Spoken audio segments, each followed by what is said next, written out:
time for a important history lesson. In 1985, there was this drug smuggler named Andrew C. Thornton II.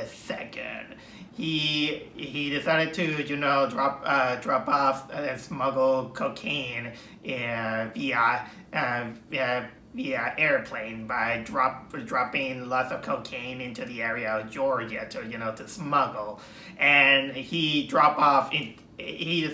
also dropped off into the air with a parachute. But unfortunately, the parachute didn't work out, and he fell to his death.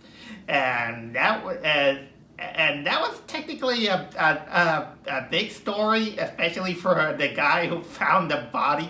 I think it was near his parking lot.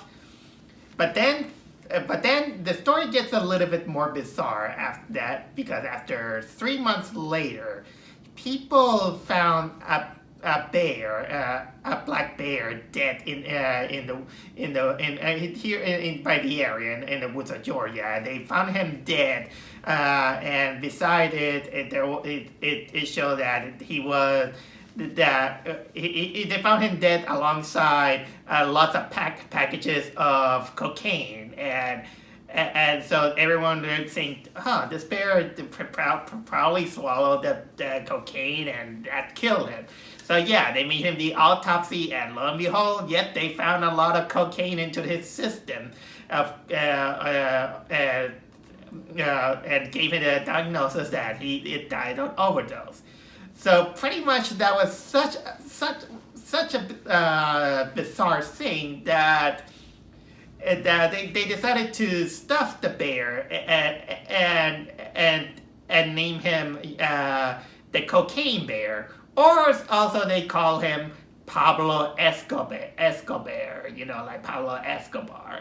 And there are some other stories behind the thing, the taxidermy, about the stuffed bear here and there. But nowadays, according to what I found out, this bear is now located in a Kentucky mall, where it still has the pseudonym of Cocaine Bear, kind of like an example of, well, don't do drugs or else you're gonna end up like that bear.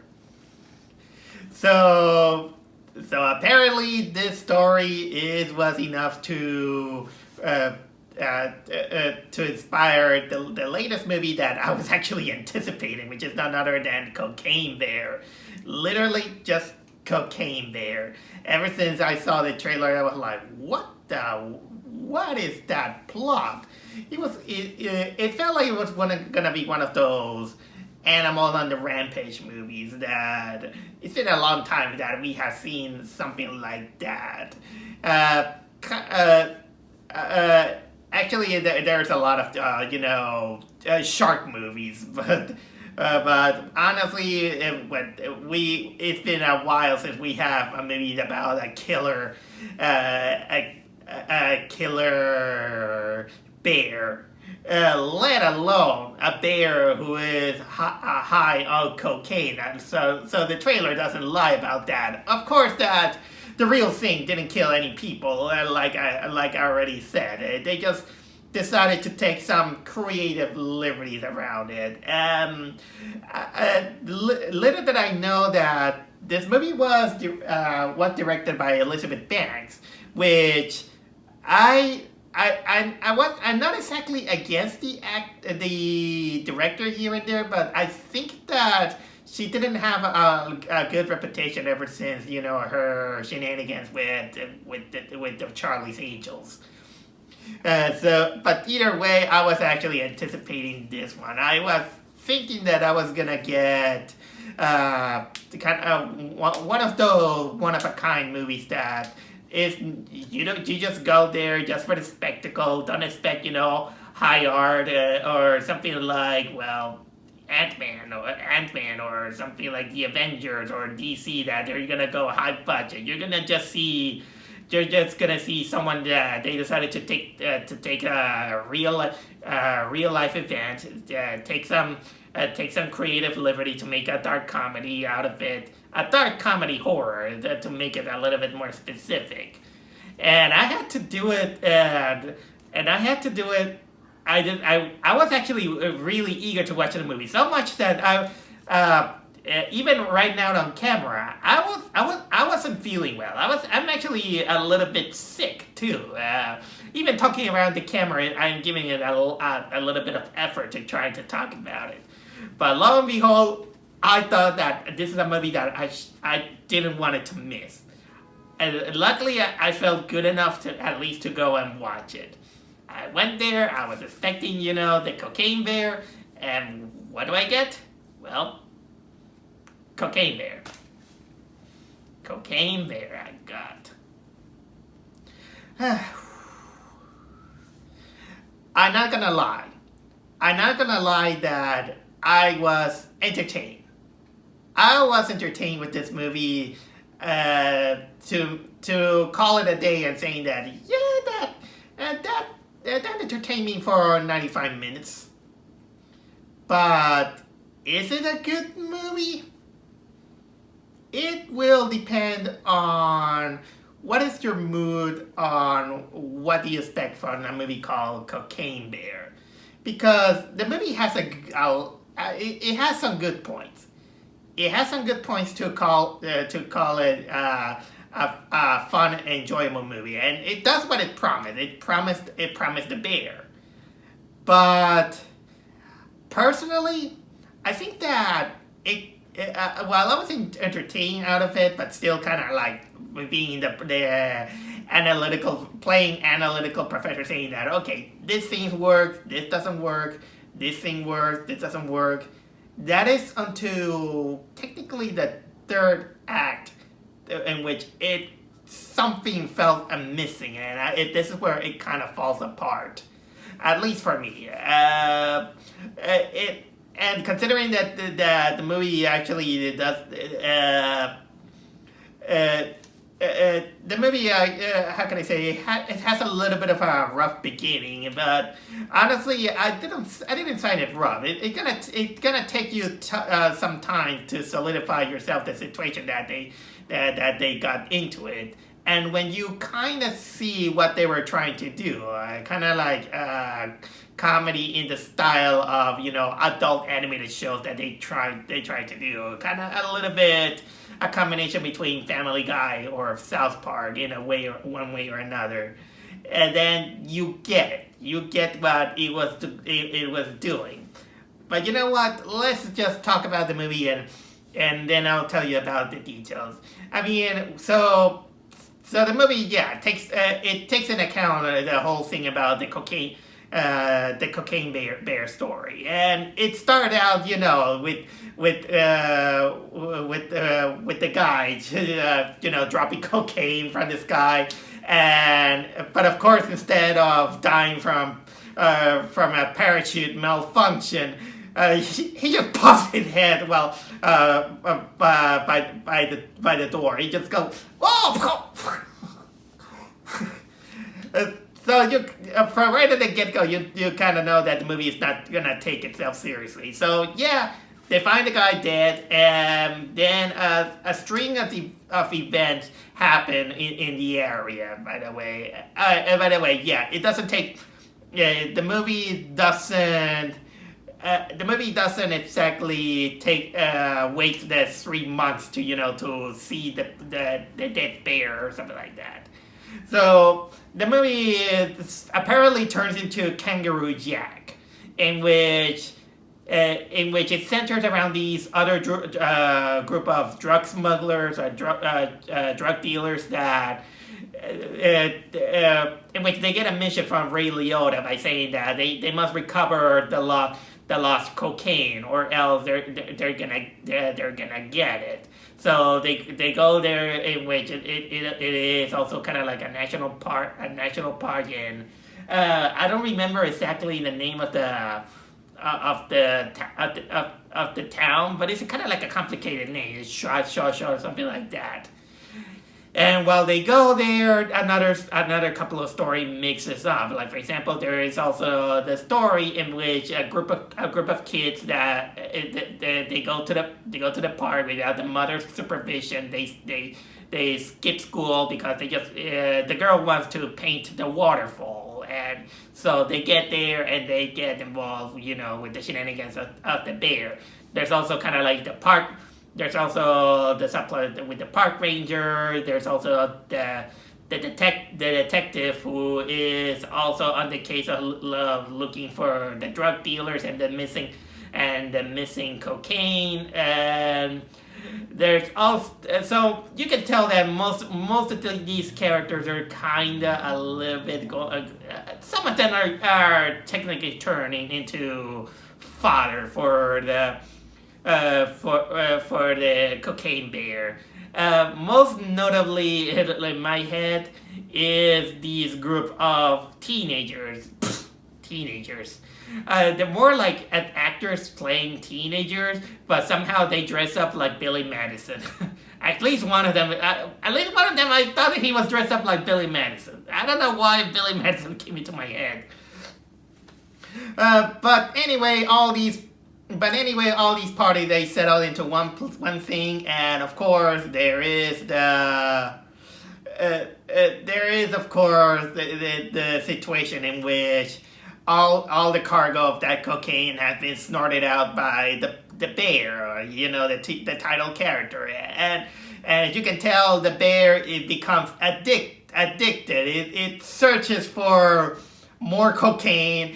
It sometimes acts weird, and sometimes it acts very aggressive to the point that it kills people, whether these people either wrongs hit or it has kind of like a slight chance that they're also holding cocaine. And by the way, you know what? I'll go later with the bear, because there are some things that about the characters that, well, they're not exactly, how can I say, likable in a way or another. They're just kind of like just there. Sometimes they give out some kind of flashbacks in which you kind of get some snippets about these character personality. For example, we got kind of like the drug dealers, in which one of them, it kind of started out a little bit funny, in which during the whole beginning, he's just kind of like moping that he lost a friend. He's like, I don't know, how should I go on?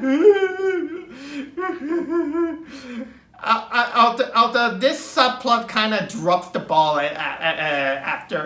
during the second half of the movie, it kind of left forgotten. And of course there is the kids. The kids are kind of like sassy in one way or another, especially the boy. The boy is probably my favorite character, because the way he talks, even the profanities, it kind of gave me a chuckle out of it. And there's also kind of like, there's also a drop subplot also, in which involves that the girl is not exactly approving that her mother is dating kind of like this doctor here and there, but this plot kind of like doesn't go nowhere. It just kind of like there. But on the get-go, I will rightfully say that probably the subplot that involves the mother and the children are pretty much useless.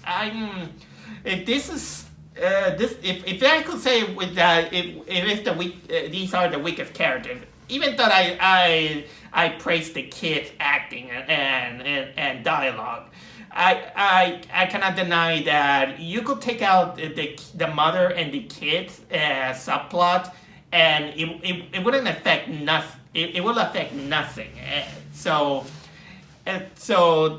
pretty much this is what I can leave it to it. And that kind of leaves out kind of like the drug dealer subplot, kind of like the most interesting, because this is kind of like it feels like it has more connection to the cocaine. Although there's also technically, of course, the park ranger part, in which again they're just there to to become fodder for for the bear. And of course that there is the subplot of the detective. The detective that his biggest thing that they kind of give him, in which it also doesn't affect part of the story, is that this detective has a little bit of an obsession with his dog. He's pretty much enamored with his dog, too much that he give it to this police to his partner, a police woman. There is also one thing about this police woman that this character kind of becomes useless. Right now, I'm not gonna say it for the sake of spoilers, but the way it was handled, executed that character, it was like pointless. Really, really, really, really pointless. Oh yeah, and of course the movie. Of course, we have kind of like the villain. They have Ray Liotta, and I think this is probably his last movie that he participated in, because they say that it's in his memory, by the way. And the parts that Ray Liotta is in, he does pretty good. Although the way he dresses, I think he kind of looks like like the Hunter S. Thompson. I don't know, the guy from, I don't remember the name, but he's kind of the guy from Fear Loathing in Las Vegas, something like that. And of course, we have to talk about, of course, the main star, which is, of course, the bear. The bear is, if there's a big highlight that this movie has, it's the bear. It's the bear itself. The bear is mostly CGI.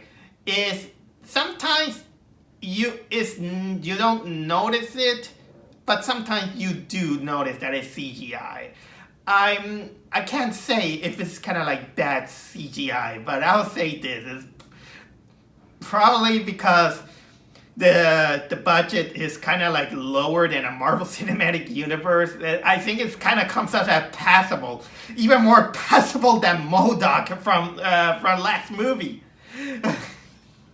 So that's pretty much it is, and just like the title says, it's just a bear that is basically obsessed with cocaine. It doesn't look for animals to eat. It just kind of just look for the leftovers of cocaine, and it just snorts it. And apparently, whenever it snorts cocaine, it kind of turns into a superhero, or a super monster in this case, because my god, that this bear, apparently whenever it snorts, it gives the power of stealth, of strength, of stamina, and speed. It's almost like there was a moment that when it snorted the cocaine, I just decided to put in my head the music when Popeye eats spinach. He goes like,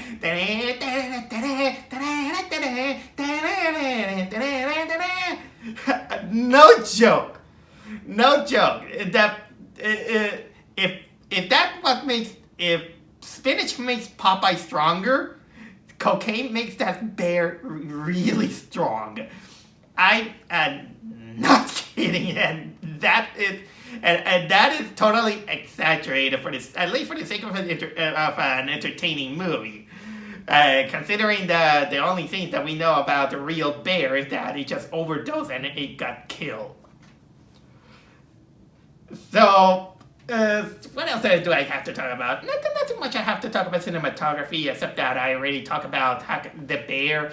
But there are some, the editing, I will say that there are some parts of the editing that kind of comes off a little bit confusing, especially when they wanted to showcase some flashback scenes. Although which is weird, because it kind of started out a little bit well.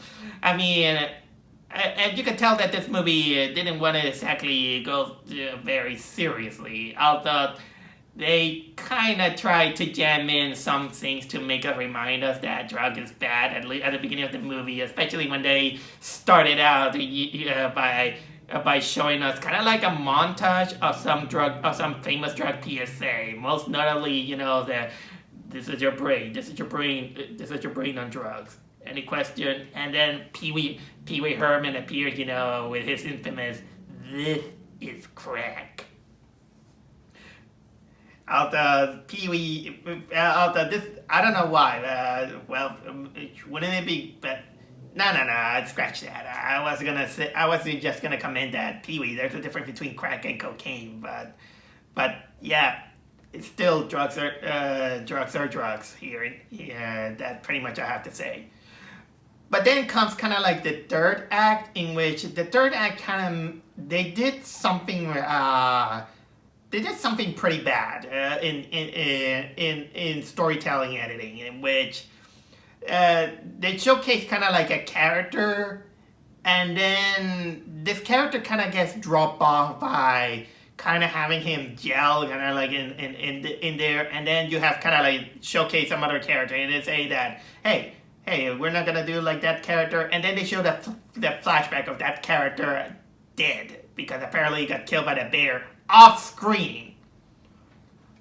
So that part of that editing part is what it didn't come out very well, I'll say. So what else I can tell you about the movie? About themes that there is a movie, and I wouldn't say that there's much about the themes about it, because it's just kind of like a movie that, well, it's just a dark humor in which you see all these people kind of like ramble and then they just get attacked by a bear. Oh, now I remember something. I gotta say that if there's something that I have to praise about this movie, it's the gore effects, because man, that this movie is gory. Not exactly uber gory, because I've seen gorier movies, but for what it is promised, it's delivered. And these are kind of like shocking moments that, nobody would like to be mauled by a bear. I mean, have you seen kind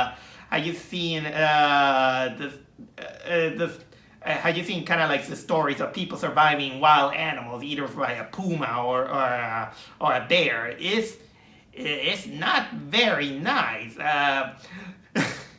That kind of it also reminded me that the movie even started out with a Wikipedia article by saying that, well, you have to attack a bear if they come close to you, or something like that. In particular, a black bear.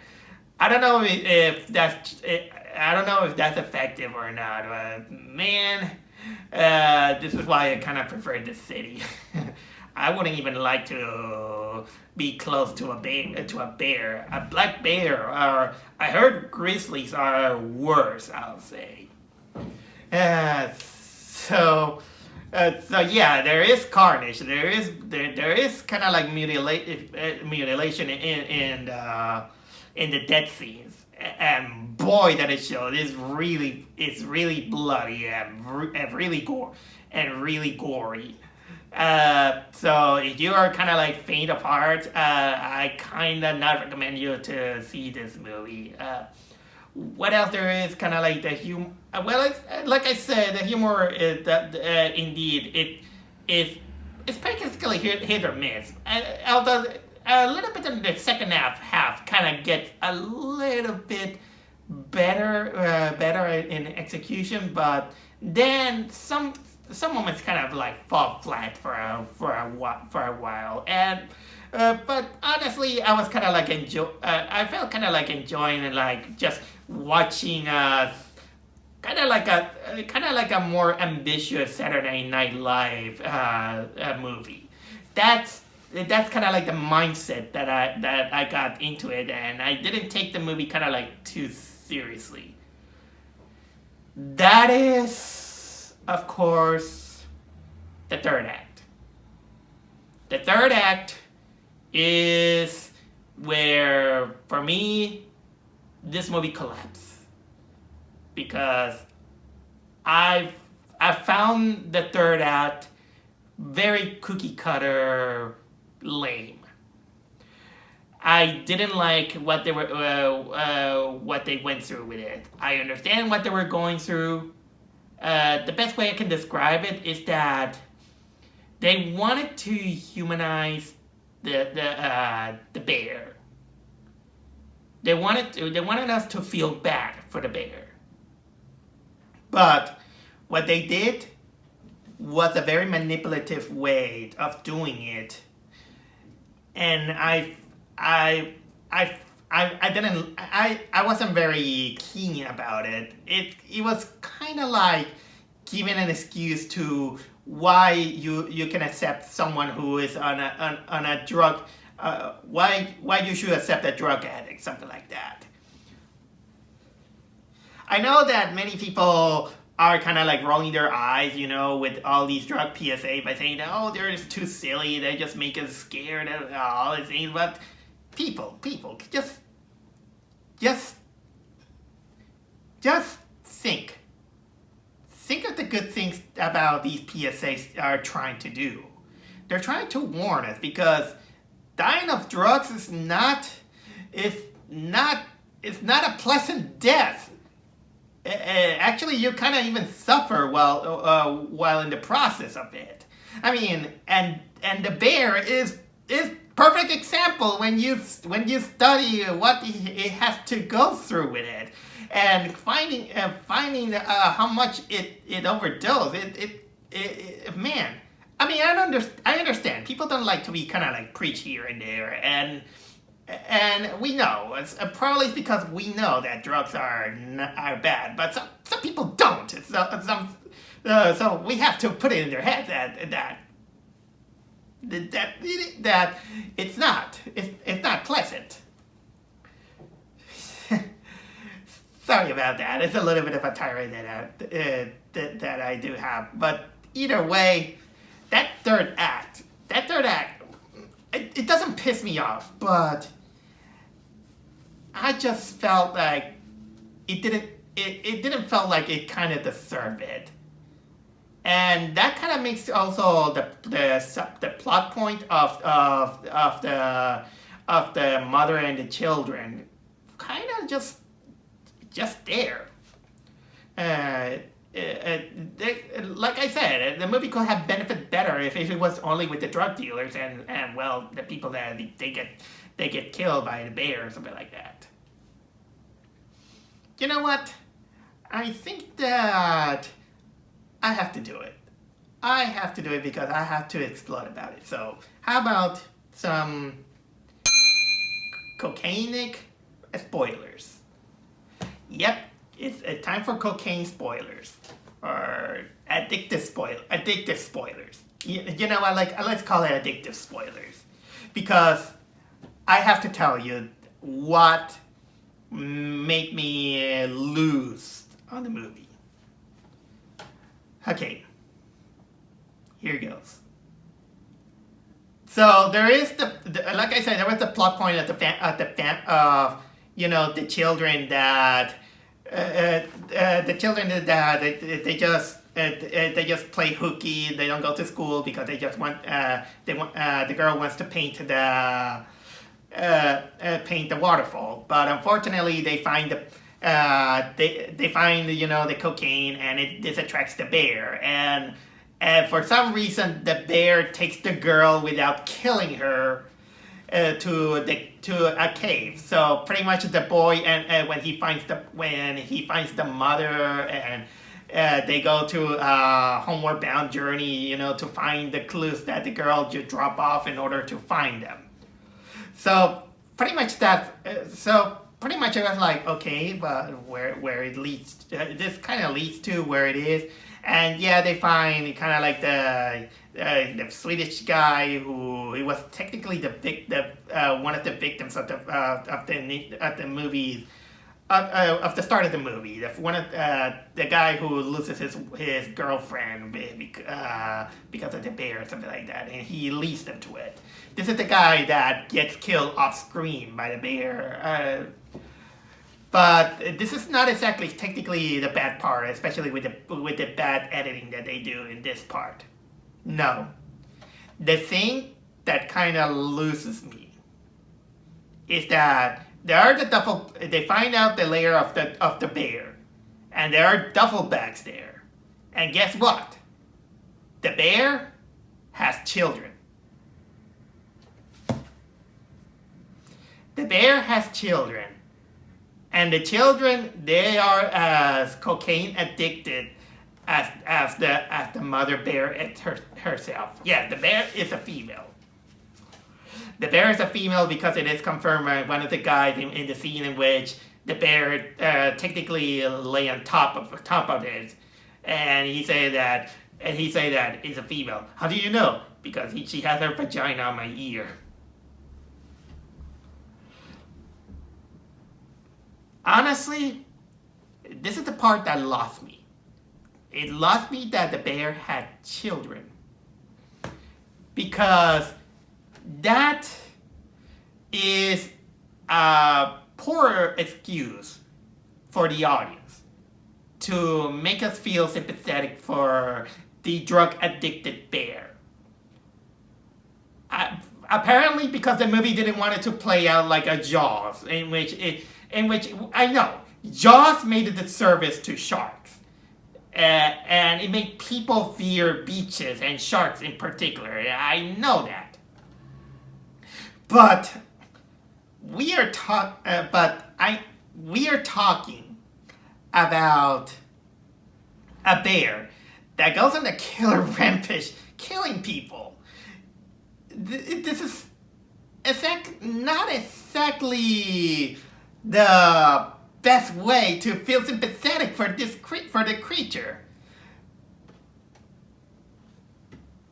Especially because he's saying that, oh my god, because she had children. And it's worse.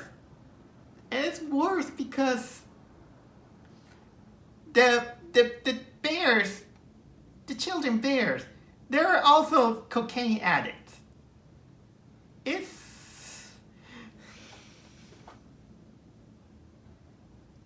almost like meth children.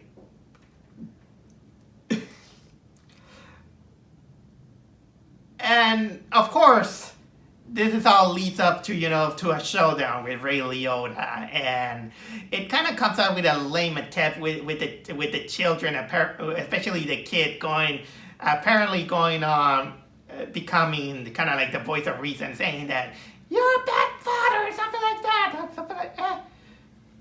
Kid, you didn't even know this guy in order to have kind of like this hero line or something like that. So basically later, of course, everyone escapes, but greedy Ray Liotta just stays because he just wants to pick up the leftovers of the cocaine. And oh yeah, by the way, the mother bear appears, and apparently it wanted to play out like she's kind of like the salvation of the show, and it comes kind of like the moment in which the bear kind of like had enough. It kind of fell to its death, and it just take one snort of cocaine, and that was the moment that I played the Popeye music on my head, and that gives it enough power to bite and gut the guy, to gut Ray Liotta. Jeez. And of course, we comes up, with the other drug dealers saying that, you know what, we had a good one, we're gonna go. Oh no, one of them is injured. Don't worry, the mother is a nurse. He goes nowhere. Oh.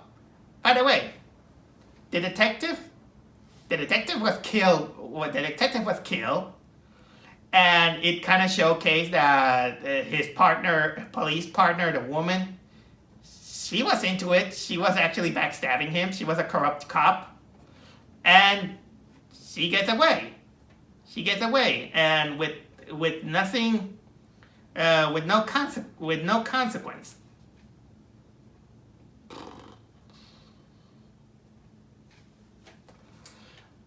So I just spouted out a little bit, kind of like my how do I feel disingenuous about this third act? Because again, I found it kind of like a cookie cutter. I did see a lot of I think a lot of media saying that we gotta feel bad for these animals because well they have children, so they have children, and I get it. They just wanted to pull our heartstrings into it. Although for me it was it kind of became hard because it comes for a fact that they are in cocaine. And I know adult comedies they tend to downplay drugs, and they saying that okay we're gonna this guy is on drugs, so ha ha ha, it's very fun, it's very funny, yeah it is funny, but still you gotta know the cost of going on drugs, and especially considering that we're talking about an animal that is consuming kind of like bucket loads of cocaine, and that is technically a dangerous level that it might kill it in a couple of hours. Although for the sake of the movie, I get it that this is technically the joke. The joke is that we just have a bear that is so high that it became a menace to everyone. But they dropped the ball in the third act by making us feel sympathetic of the bear by just saying that oh they have children.